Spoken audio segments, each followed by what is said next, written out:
Hello guys! Nandito naman po tayo ngayon sa Travel Electrical. Ngayon po nakikita nyo meron po tayong multi-function table fan with solar panel. So flex lang po namin. So ito po yung solar panel natin na tamang-tama dito sa multi-function table fan natin na ginagamit.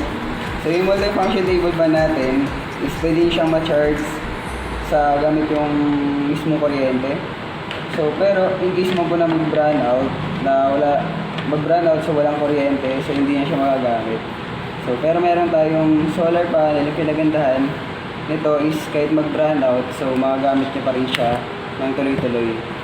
So pag nag-charge po kayo nito gamit yung solar panel, so huwag po kayong mabahala na ma-over-discharge or ma-over-discharge yung multi-function table fan natin kasi meron po siyang protection na kahit ma-overcharge siya or ma-over-discharge, so safe pa rin po siya or hindi pa rin po siya basta-basta masisira. So ito yung solar panel natin. Yung haba po ng wires po niya is nasa 3 meters po, and yung taas po niya nasa 6.5 inches at yung lapad naman po niya nasa 5.5 inches.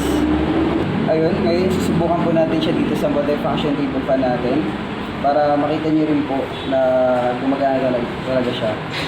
So ayan. So yung solar panel din po natin guys, waterproof din po siya. So kahit na maulan po siya, mabasa, so safe na safe pa rin po siya. So ayun, subukan po natin siya sa labas.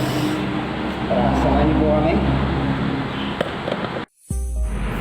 So ayun guys, dito na tayo ngayon sa labas and subukan natin yung solar panel.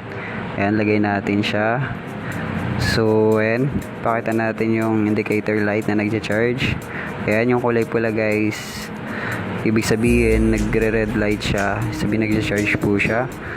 So ayan, actually hindi lang po siya nagcha-charge lang yung multi-function table fan natin. Subukan din po natin yung charger niya, even yung phone is pwede po natin siya ma-charge dito sa solar panel natin with multi-function table fan. And pakita natin. Ayan guys, so nakita nyo po nag-charge po yung phone through multi-function table fan with solar panel. So ayan.